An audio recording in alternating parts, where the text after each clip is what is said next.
नमस्कार दोस्तों, स्वागत है आपका रेस टू परीक्षा में। आज हम शुरू कर रहे हैं प्राचीन भारत के इतिहास का एक बहुत ही महत्वपूर्ण टॉपिक, संगम पीरियड, संगम काल। यदि हम बात करें UPSC, BPSC, SSC, railway, state PCS या अन्य सभी कॉम्पिटिटिव एग्ज़ाम की अगर बात करें तो इस टॉपिक से हर बार जो है प्रश्न पूछे जाते हैं। तो इस वीडियो में हम जानेंगे कि संगम काल क्या है, उसका टाइमलाइन के बारे में जानेंगे, उसके सोर्स के बारे में जानेंगे, फिर जो तीन जो संगम हुए हैं वो कौन से मतलब कि लोकेशन पे हुए हैं उसके बारे में समझेंगे। फिर संगम पीरियड के जो इम्पोर्टेंट डायनेस्टी हैं, चेराज, चोलाज और पांड्या, इनके बारे में समझेंगे। फिर लिटरेरी वर्क को देखेंगे, साहित्यिककार जो हुए और सामाजिक स्थिति कैसी थी, अर्थव्यवस्था संगम काल का क्या था, कौन से धर्म से रिलेटेड वो मतलब पैट्रोनाइज करते थे, और इस तरह से हम चीज़ों को आगे कंटिन्यू करेंगे। तो ये जो है आपके एग्ज़ाम के लिए काफ़ी इम्पोर्टेंट टॉपिक है। एक ही वीडियो में हम जो है आपको पूरा संगम पीरियड इसमें कवर कराएंगे। इसके बाहर जो है आपको मतलब हर तरह के एस्पेक्ट को हम इसको वीडियो में कवर करेंगे। कोशिश रहेगी कि इसके बाहर चीज़ें मतलब ऑलमोस्ट चीज़ें कवर हो जाए, इसके बाहर कुछ भी ना बचे। चलिए बिना समय गवाए शुरू करते हैं संगम काल के, संगम पीरियड के बारे में। संगम पीरियड क्या है? साउथ इंडिया में एक साउथ इंडिया का ये है संगम पीरियड जो है। अगर रिलेट करेंगे तो साउथ इंडिया से ये रिलेट करेंगे। अगर हम पीरियड की बात करें तो संगम पीरियड जो है वो 3rd सेंचुरी बीसी से 3rd सेंचुरी एडी तक है के काल को संगम पीरियड कहा जाता है। जनरली अगर इसका हम बात करें कि ये प्रसार कहाँ था तो साउथ इंडिया में, केरला हो गए, तमिलनाडु हो गए, ये सब इलाका जो हो गए, जो सब मॉडर्न साउदर्न मोस्ट जो एरिया था इंडिया का, वहाँ पे ये काफ़ी फ्लोरिश किया है पीरियड। अब हम बात करते हैं कि संगम पीरियड क्या था। तो संगम पीरियड एक क्या है ना, तमिल पोएट्स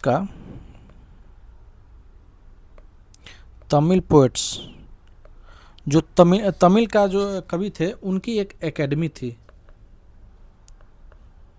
ठीक है। तो उसको हम संगम पीरियड जो है बोलते हैं। इसमें क्या है कि अगर संगम पीरियड है तो ये संगम पीरियड को पैट्रोनाइज किसके द्वारा किया गया था? तो इस संगम पीरियड को जो है पैट्रोनाइज किया गया था, पैट्रोनाइज बाय पांड्यन रूलर।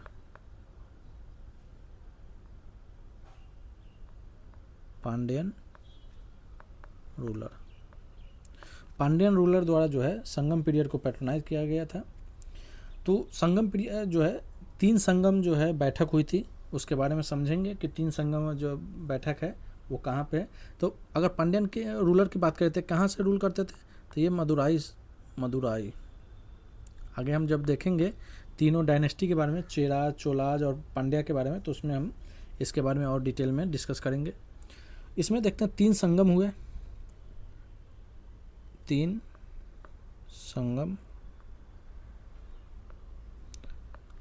संगम जो है मतलब क्या हुआ है, एक तमिल पोएट्स का जो है मिलन हुआ, मतलब 3 टाइम्स, उनको हम संगम बोलते हैं। तो पहला जो संगम हुआ था वो किस लोकेशन पे हुआ था, ये नाम याद रखेगा, मदुराई, ठीक है। दूसरा जो हुआ था वो हुआ था कपाडापुरम।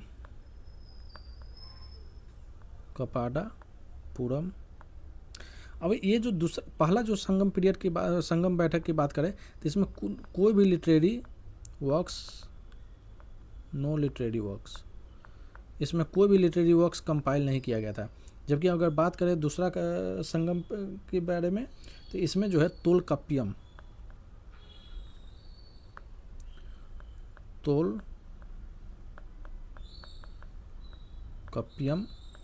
के कंपाइलेशन हुआ था। अब ये क्या है तो तोलकाप्पियम एक तमिल ग्रामर है की बुक है, तमिल ग्रामर की बुक है। इसे किसके द्वारा लिखा गया था तो इसका नाम है, इसके नाम से ही जो है इनके लेखक है तोलकाप्पियार,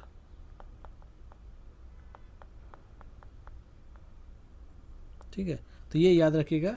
सेकेंड जो संगम हुआ था कपाडापुरम में, वहाँ पे तोलकाप्पियम का कंपाइलेशन हुआ था।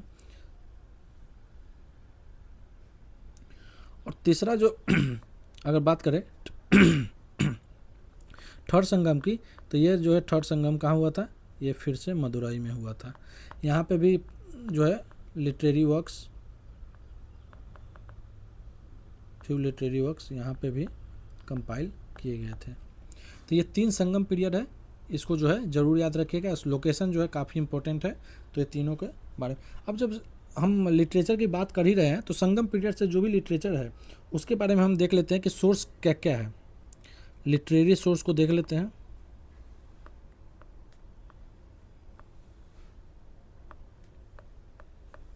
लिटरेरी सोर्स तो एक तो हमने बता ही दिया,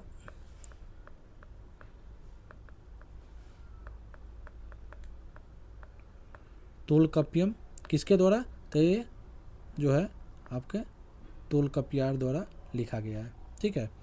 दूसरा लिटरेरी सोर्स है इट्टू टोगाई। इट्टू टोगाई, इट्टू टोगाई क्या है, जैसे देखिए ये आर्ट से जो है रिलेटेड है, तो इसमें 8 एंथोलॉजी का कंपाइलेशन है। 8 एंथोलॉजीज, 8 जो कथा है उसका एक कंपाइलेशन है इट्टू टोगाई। तीसरा ये जो है कई सारे जो है पोएट्स मिलके जो है ये कंपाइलेशन किए हैं। अगला है द पट्टू पट्टू, द पट्टू पट्टू, इसमें 10 वर्क्स के बारे में बताया गया। 10 वर्क्स का जो लिटरेरी वर्क्स है उसका कंपाइलेशन है। ठीक है। आगे है चौथा के बारे में देखते हैं। चौथा, इसका नाम है पथिनेन किलाक्कन्नक्कू। नाम जो है थोड़ा साउथ का है, तो थोड़ा पथिनेन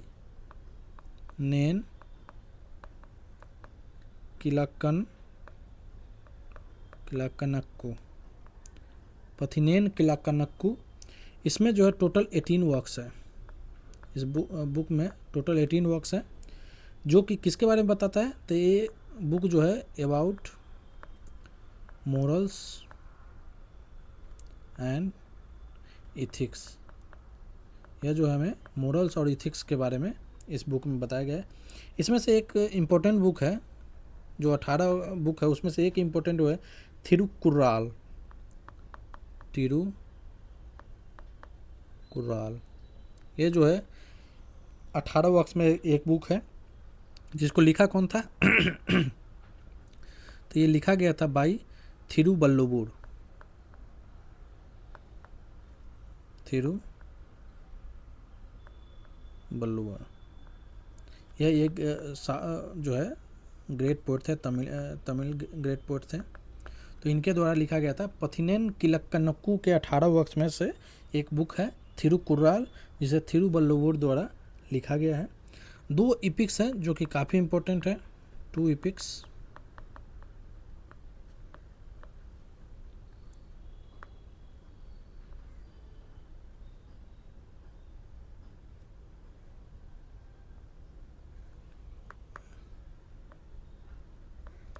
ठीक है। एक है शिलापतिक्रम,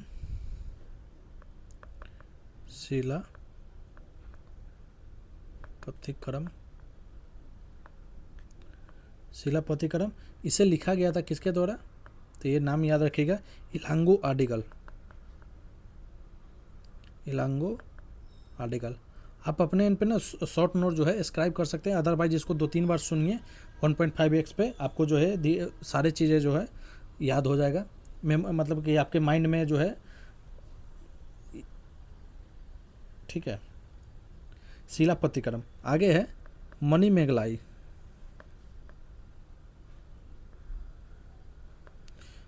मणिमेगलाई किसके द्वारा लिखा गया है, तो ये लिखा गया है सित्तलाई सत्तोनार द्वारा। सित्तलाई सत्तोनार। अब देखिए नाम में कन्फ्यूजन नहीं होगा कि शिलापतिक्रम का हो सकता है कि सित्तलानाई सत्तोनार द्वारा, तो ये नहीं। शिलापतिक्रम जो है इलांगो आदिगल द्वारा लिखा गया था, कंपाइल किया गया था। अब मणिमेगलाई ये जो है आपका सित्तलाई सत्तोनार द्वारा कंपाइल किया गया है। क्या यही इतना बुक है? नहीं, इसके अलावा और भी अदर सोर्स था, जो ग्रीक आपके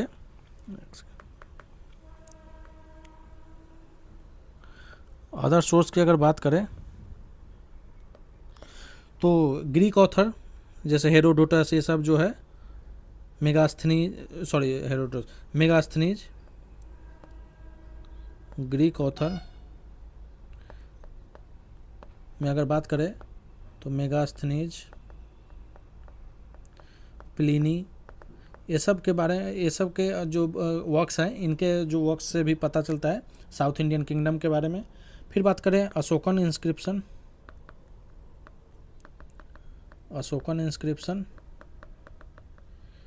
इससे भी जो है आपको साउथ इंडिया के जो है वहाँ पे जो मेजर रॉक एडिक्ट था, सेकेंड जो है रॉक एडिक्ट, उसमें साउथ इंडिया किंगडम के बारे में जिक्र है। उसके बाद खारवेल का हाथी गुम्फा,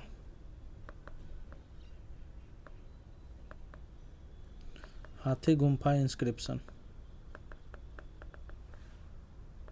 ये इससे भी जो है साउथ इंडिया के बारे में हमें तमिल किंगडम के बारे में पता चलता है। तो ये सब हो गए आपके लिटरेरी सोर्स। अब जो है हम आगे देखते हैं कि संगम पीरियड जो है वो जो 3 डायनेस्टी इंपॉर्टेंट है संगम पीरियड के, उसके बारे में।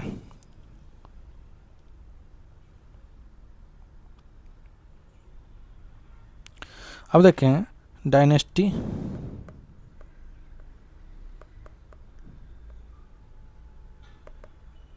ड्यूरिंग संगम पीरियड।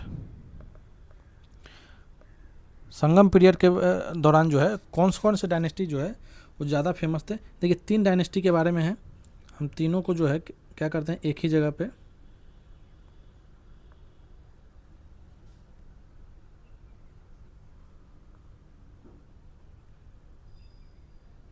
ठीक है। एक डायनेस्टी है चेरा,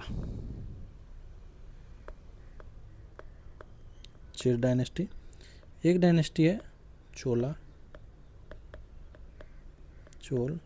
और एक डायनेस्टी है पांड्या,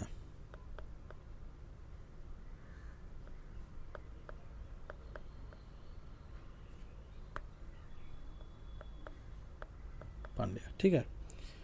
अब हम देखेंगे कि इन तीनों डायनेस्टी का क्या क्या जो है कैपिटल कहाँ था, इनके जो मेन क्या क्या इनसे रिलेटेड मेन फीचर्स था इन डायनेस्टी से रिलेटेड, उसके बारे में देखेंगे। अगर हम चेरा की बात करें तो ये जो कहाँ पे चेरा डायनेस्टी रूल करते थे, तो ये जो है केरला और सम पार्ट्स ऑफ तमिलनाडु,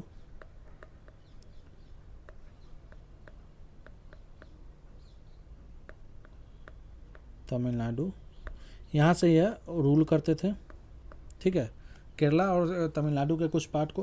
अगर हम कैपिटल की बात करें चेर डायनेस्टी की कैपिटल की, तो इनका कैपिटल था बंजी, बंजी जो है इनका कैपिटल था। एम्ब्लेम की बात करें तो इनका एम्ब्लेम था बो एंड एरो। ये सब याद रखिएगा, हो सकता है इससे पूछा जाए। ये अब जो है एक इंस्क्रिप्शन है जो कि चेरा डायनेस्टी से रिलेटेड है, वो जो 1st सेंचुरी एडी का इंस्क्रिप्शन है, उसका नाम है पुगलौर, पुगलौर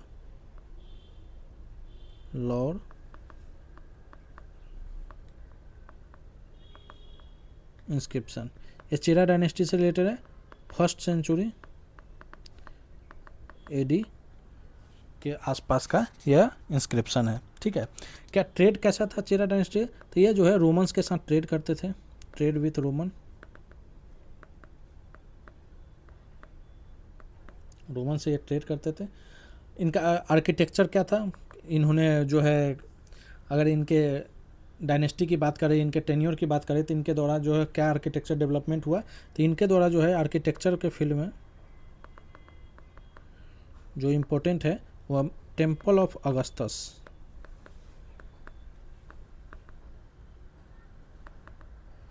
कंस्ट्रक्ट कराया गया था। ठीक है, टेम्पल ऑफ अगस्तस। आगे बात करें कि अगर हम रूलर, कुछ फेमस रूलर की बात करें,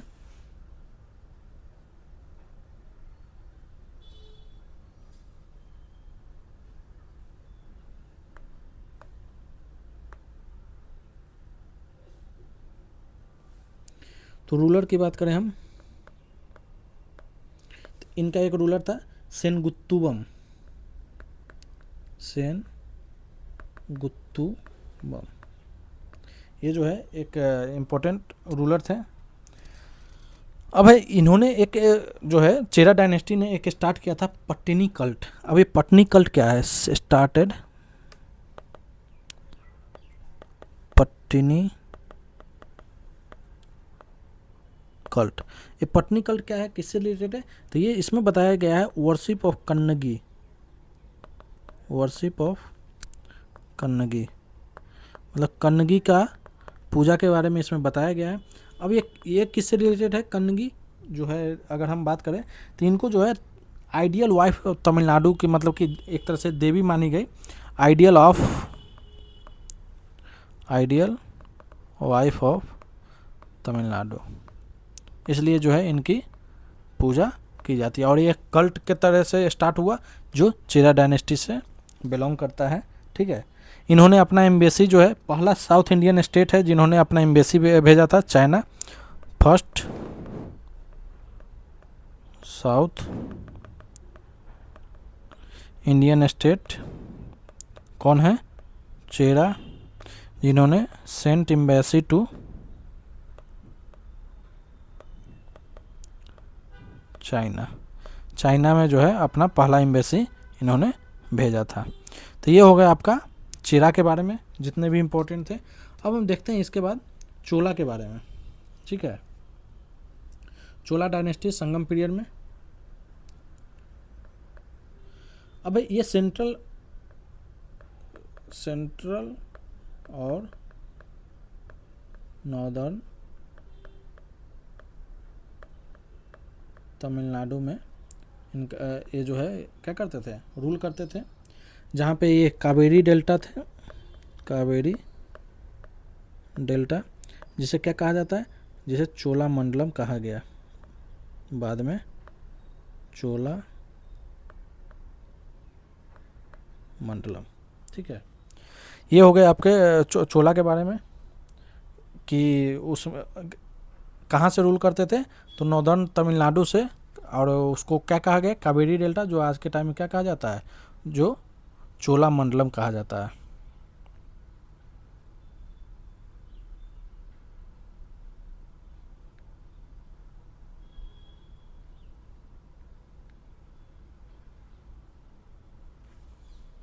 ठीक है, इसके बाद देखते हैं कैपिटल। इनका कैपिटल जो है, कैपिटल के बारे में देखते हैं। उरायूर, URAIAIUR, उरायूर, ये जो है कैपिटल है। कहाँ पे है? ये तो है आपका तिरुचिरापल्ली।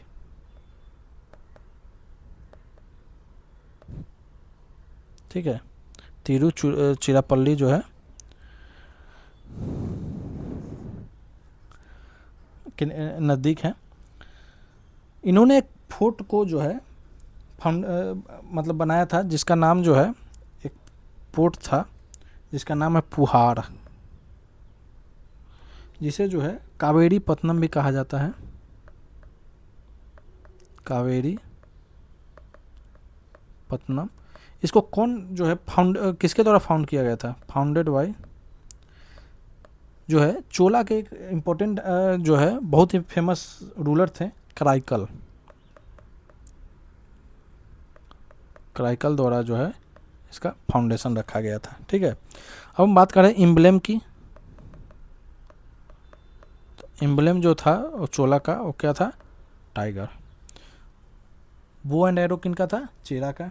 ठीक है, ये जो है मेंटेन करते थे नेवी, मतलब कि जो है मेंटेन्ड एफिशिएंट नेवी, मतलब नेवी पे जो है अच्छा इनका मतलब कि डेवलपमेंट था। नेवी के मतलब अच्छे नेवी फोर्स जो है इनको मेंटेन करते थे। ठीक है, इनके रूलर को हमने बताया कि इंपॉर्टेंट रूलर कौन है? कराइकल। एक होता था बैटल हुआ था, battle of Venni, battle of Venni. इसका याद रखिए किसके बीच हुआ था? तो ये जो है कराइकल थे राजा एक तरफ, चोला के कराइकल, किसके अगेंस्ट में? तो ये अगेंस्ट था, कन्फेडरेसी था, मतलब कि कॉन्फेडरेसी ऑफ, ये आपका हो गया चेराज, पांड्याज एंड अदर शिफ्टन्स। शिफ्टन मतलब कि सरदार। तो इन तीनों का जो है एक कंबाइंड फोर्स था जिनको कि कराईकल द्वारा हराया गया था बैटल ऑफ बेन्नी में। ठीक है, तो ये याद रखिए बैटल ऑफ बेन्नी ये किससे रिलेटेड है, तो ये चोला डायनेस्टी जो है वो चेरा, पांड्याज और जो है अदर शिफ्टियन जो सरदार थे उनको जो हराए थे उसी को बैटल ऑफ बेन्नी कहा गया। इनके दौरान जो है काफ़ी ट्रेड जो है काफ़ी फ्लोरिश किया, ट्रेड जो है का काफ़ी डेवलपमेंट हुआ, मतलब कि जो फॉरेन कंट्री थे उसके साथ जो है ट्रेड काफ़ी डेवलप हुआ था चोला के टाइम में। अब बात करते हैं पांड्या के बारे में। पांड्या क्या है, ये कहाँ से रूल करते थे, तो ये रूल्ड फ्रॉम मदुराई, यह मदुराई से रूल करते थे। एक पोर्ट था जो कि पांड्या रूलर जो पांड्या किंगडम है उससे रिलेटेड था, कोरकाई। ठीक है, कोरकाई जो है था यह पोर्ट है। यहाँ से क्या होता था, यहाँ से जनरली जो फिशिंग रिलेटेड जो ट्रेड है वो किया जाता था। तो इनका एम्ब्लेम भी जो है इसी से याद रखिएगा, इनका एम्ब्लेम भी क्या था, फिशिंग था। ठीक है, इन्होंने तमिल जो संगम है उनको पैट्रोनाइज किया था। जो 3 संगम हुआ था पहले हमने बताया था, पहला मदुराई, दूसरा कपाडापुरम, तीसरा मदुराई। तमिल संगम को पैट्रोनाइज किया गया था पांड्यान रूलर द्वारा। और इसी दौरान जो है इन्होंने फैसिलिटेट किया, मतलब हेल्प किया था,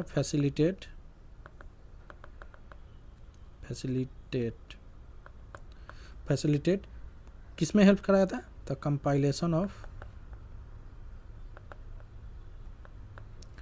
तमिल पोएम्स।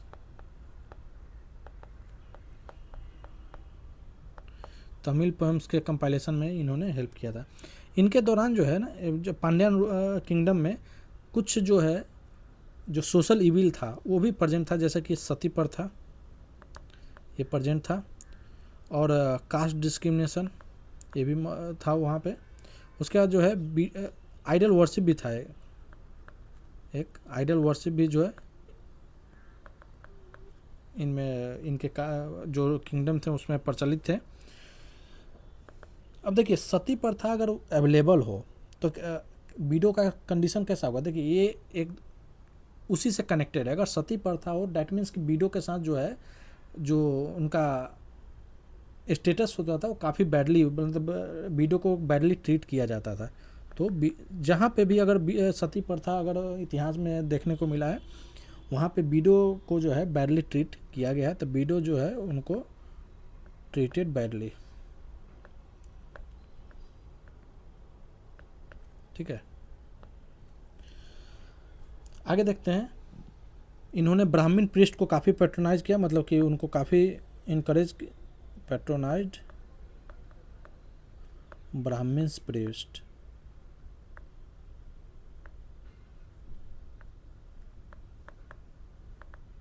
ब्राह्मण प्रीस्ट जो पूजा वूजा कराते थे। ठीक है, अब एक ट्राइब है, जो ट्राइब के इन्वेजन के कारण जो है पांड्यान रूलर जो है, पांड्यन किंगडम जो है वो डिक्लाइन हो गए थे। उस ट्राइब का नाम है, ये याद रखिएगा, क्योंकि जब संगम पीरियड ख़त्म होगा तो यही जो ट्राइब है इन्हीं का जो शासन संगम जो एरा है के बाद, संगम एरा ख़त्म होने के बाद इन्हीं का जो है दौर चलेगा 300 ईस्वी से 600 ईस्वी तक। वो ट्राइब का नाम है कालभराज।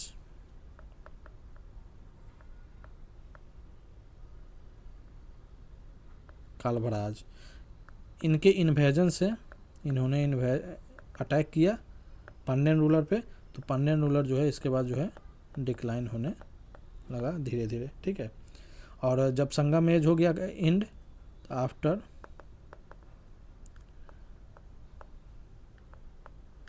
संगम एज कालभराज का एज जो है स्टार्ट हुआ। ठीक है, 300 AD टू 600 AD।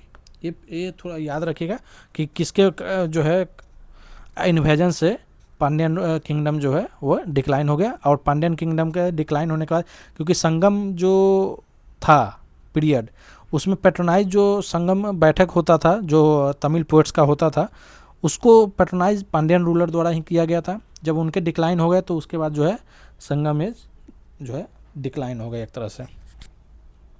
तो ये हो गया संगम एज के बारे में। अब हम संगम एज के दौरान जो पॉलिटी थी, इकोनॉमी थी, उसको समझेंगे। तो अब हम देखते हैं अगला इसका टॉपिक, पॉलिटी ड्यूरिंग संगम एज।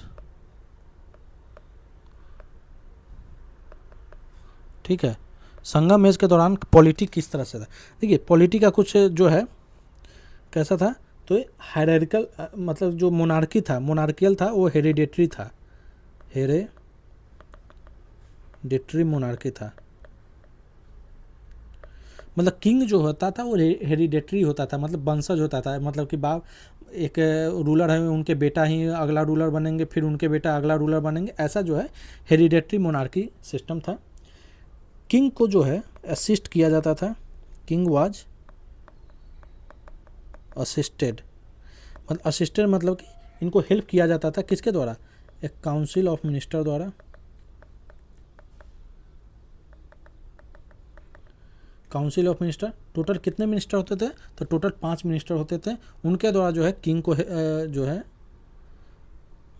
हेल्प किया जाता था एडमिनिस्ट्रेशन में। अब ये 5 जो काउंसिल ऑफ मिनिस्टर थे, इसके बारे में हम देखते हैं कौन कौन थे। एक होते थे मिनिस्टर, जिसे अमाइचार कहा गया है। अगला बात करें तो प्रीस्ट, जिसे कि अंथनार कहा गया। उसके बाद है इनबॉय, जिसे थूथर। देखिए ये सब उतना इम्पोर्टेंट, लेकिन अगर पूछ ले, इसलिए हम जो है इन 5 का नाम भी आपको हम एक बार गो थ्रू कर लीजिएगा। मिलिट्री कमांडर,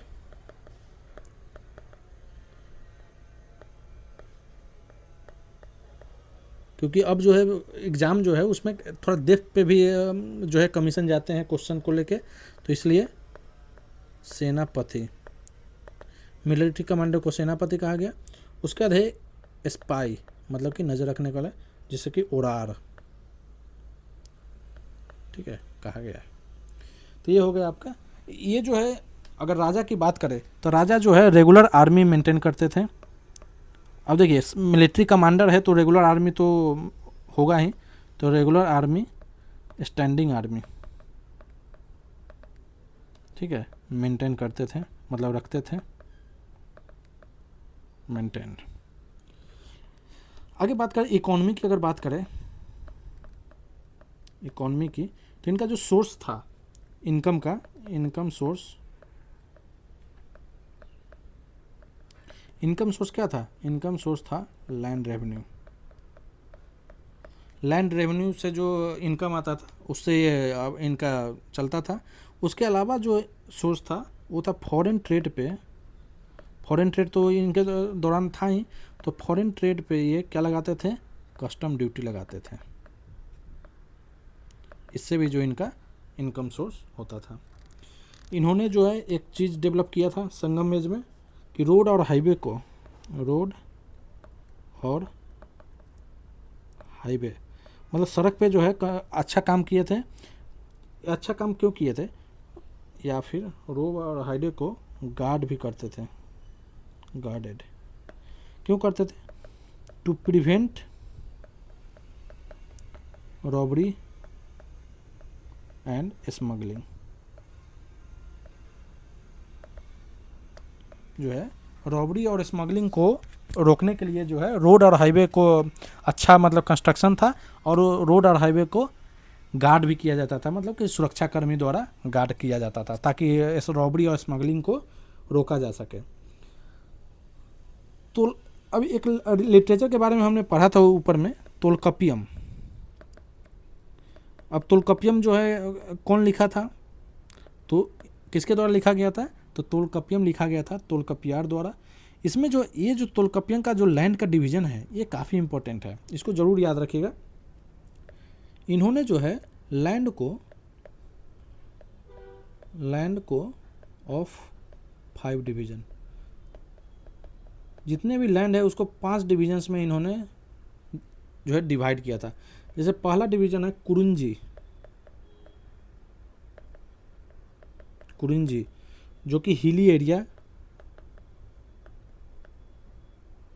एरिया के जो लैंड थे उसको कहा गया है। दूसरा है मुलाई जो कि पास्टोरल लैंड,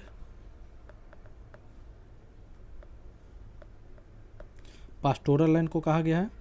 उसके बाद है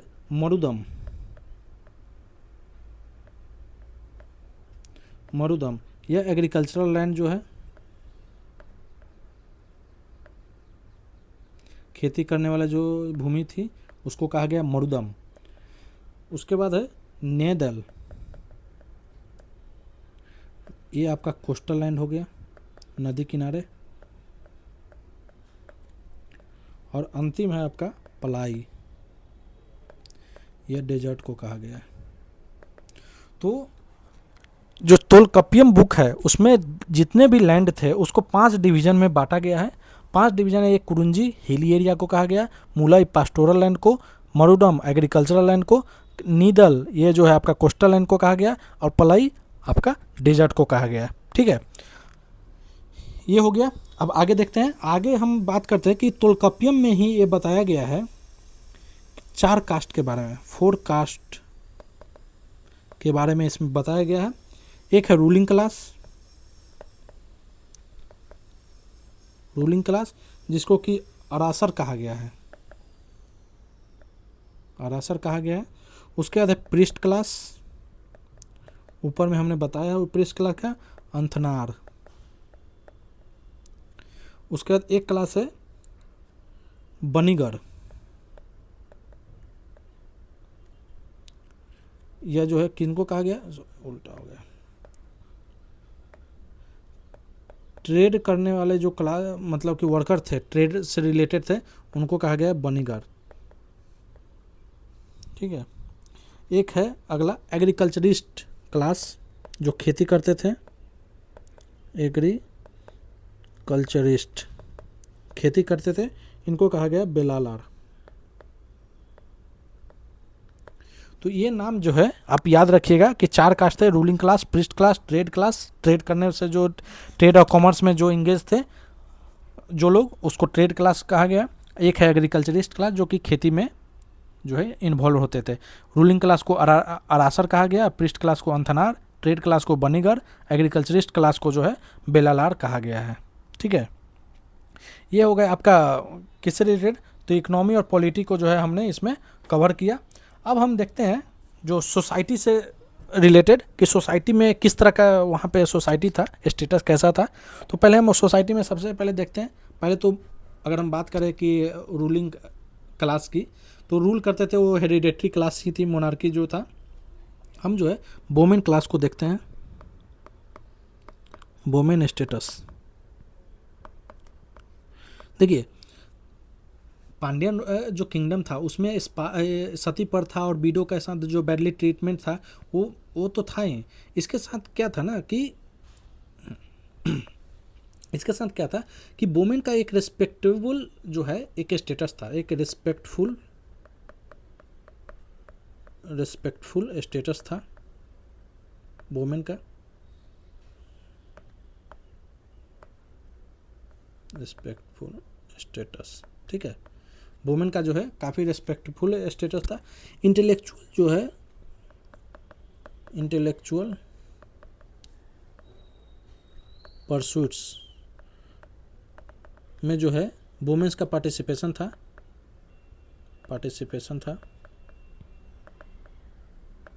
इंटेलेक्चुअल परसूट में वुमेन का पार्टिसिपेशन था, मतलब कि कई सारे जो है वुमेन पोइट थे जिन्होंने कई सारा अपने पोएम्स तमिल संगमम जो है उसमें उन्होंने कंपाइल किया था। तो फीमेल जो है कई सारा फीमेल तमिल पोइट्स थे। इनको था, वुमेन के बारे में बताया गया कि इनको अलाउ था कि अलाउ क्या था, choose life partner, life partner life partner अपने मर्जी से चुनने का जो है इनको परमिशन था। बट वहीं पे एक जो केस है कि विडो का जो कंडीशन था वो काफ़ी मिजरेबल था, ठीक है। तो सारे कुछ जो है उसके बाद ये एक एक्सेप्शन था विडो वुमेन के स्टेटस के बारे में। अगर हम रिलीजन की बात करें, धर्म, तो रिलीजन में क्या है, मेन डाइटी इनका क्या है, जो मेन भगवान जिनकी ये लोग पूजा करते थे उनका नाम क्या था, मेन डाइटी ये था गॉड मुरुगन,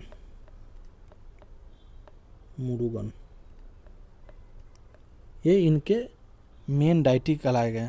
अदर में जो है भगवान विष्णु और अदर जो है इंदिरा, ये लोग का भी पूजा ये लोग करते थे। पर मेन डाइटी अगर देखा जाए तो मेन डाइटी कौन है, ये गॉड मुरुगन है। अगर बात करें कि मेन ऑक्यूपेशन इन लोग के टाइम का क्या था, मेन ऑक्यूपेशन की बात करें तो मेन ऑक्यूपेशन इन लोगों का क्या था, एग्रीकल्चर मेन ऑक्यूपेशन था। इसके अलावा ये लोग हैंडीक्राफ्ट, वीविंग, ये सब, फिर आपका मेटल वर्क, शिप बिल्डिंग, ये सब जो है शिप बिल्डिंग,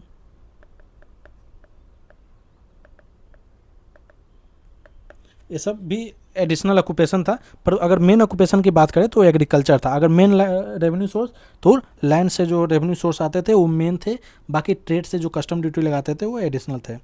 एक है जो वेस्टर्न कंट्री में काफ़ी डिमांड था, वो था उरायूर में देखिए ऊपर में हमने उरायूर को बताया, ये किसका कैपिटल था। अगर हम बात करें तो चोला जो किंगडम था उसका कैपिटल था उरायूर।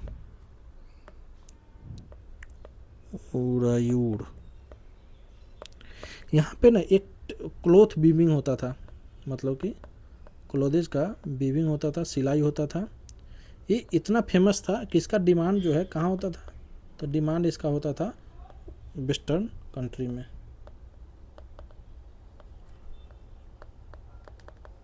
वेस्टर्न कंट्री में डिमांड था इसका। पोर्ट सिटी में हमने बताया था पुहार था पोर्ट सिटी, जिसको कि कराइकल द्वारा जो है फाउंडेशन रखा गया, तो वहाँ से फॉरेन ट्रेड होता था। अगर हम बात करें कि एक्सपोर्ट ये लोग क्या करते थे, अगर ये ट्रेड करते थे, एक्सपोर्ट करते थे कॉटन फैब्रिक्स और आपका स्पाइसेस। स्पाइसेस में क्या होगा, तो स्पाइसेस में जो हो जाएगा इलायची, कार्डमम हो गया, उसका पेपर हो गया, काली मिर्च,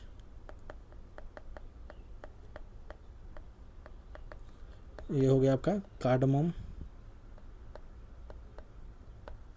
ठीक है। तो ये एक्सपोर्ट करते थे। तो इंपोर्ट भी होता था। अगर इंपोर्ट की बात करें तो इंपोर्ट क्या क्या करते थे, तो इंपोर्ट करते थे अच्छे नस्ल के घोड़ा, हॉर्स, गुड क्वालिटी ऑफ, मतलब कि क्वालिटी ब्रीड के हॉर्स को इंपोर्ट करते थे। गोल्ड जो है इंपोर्ट करते थे। फिर है स्वीट वाइन, मतलब कि ये ड्रिंक, स्वीट वाइन जो है इंपोर्ट करते थे। डिक्लाइन जो है इनका क्या एकाएक हुआ, तो इनके डिक्लाइन की बात करें तो डिक्लाइन एकाएक नहीं हुआ, ग्रेजुअल डिक्लाइन हुआ है, ठीक है। और इसके बाद हमने बताया ही कि इसके बाद सक्सीड कौन किया गया, सक्सीडेड बाय कालभराज द्वारा सक्सीड किया गया 3rd सेंचुरी से लेके 6th सेंचुरी AD तक। अब देखिए हिस्टोरियन द्वारा अगर किसी भी पीरियड में अगर कुछ भी नया डेवलपमेंट दिखने को नहीं लगा तो उसको जो है हिस्टोरियन जो है डार्क एज रेफर करते थे। तो कालभराज के टाइम में जो है वो हिस्टोरियन द्वारा डार्क एज बोला गया है, क्योंकि इसमें जो है ज़्यादा कुछ डेवलपमेंट देखने को नहीं मिला है, तो एक तरह से डार्क एज कहा गया है हिस्टोरियंस द्वारा। तो ये हो गया आपका पूरा संगम पीरियड, ठीक है। हमने संगम पीरियड को पूरा तरीके से जो है चाहे वो लिटरेरी की बात करें, सोसाइटल एस्पेक्ट में बात करें, या फिर जो डायनेस्टी है, जो भी इंपॉर्टेंट चीज़ें था हमने इस वीडियो में कवर किया। आई होप कि आपको ये सेशन अच्छा लगा होगा और आपको जो है पसंद आया होगा। तो इस सेशन को पूरा जरूर देखिए। अगर इसको जो है 1.5x पे आप जो है 2-3 बार देखिए, आपको जो है जो भी इंपॉर्टेंट चीज़ें है आपको लगेगा कि एग्जाम में ओरिएंट, जैसे कि लिटरेचर हो गए, उनके कंपोजर कौन थे, चेरा चोला और पांड्या के बारे में कुछ इंपॉर्टेंट चीज़ें है, एम्ब्लेम कौन था, क्या था, उसके बाद कैपिटल कहाँ था, संगम पीरियड कहाँ पे हुआ था, जो तमिल पोइट्स का जो था बैठक, वो असेंबली कहाँ हुआ था, किस किस जगह पे हुआ था। तो ये सब चीज़ें जो है आपको 2-3 बार सुनिएगा, आपको याद हो जाएगा। चलिए, अगर आप इस चैनल पे नए हैं तो चैनल को सब्सक्राइब कीजिएगा और सेशन को लाइक शेयर कीजिएगा, ठीक है। इस सेशन में बस इतना ही, मिलते हैं अगले सेशन में, तब तक के लिए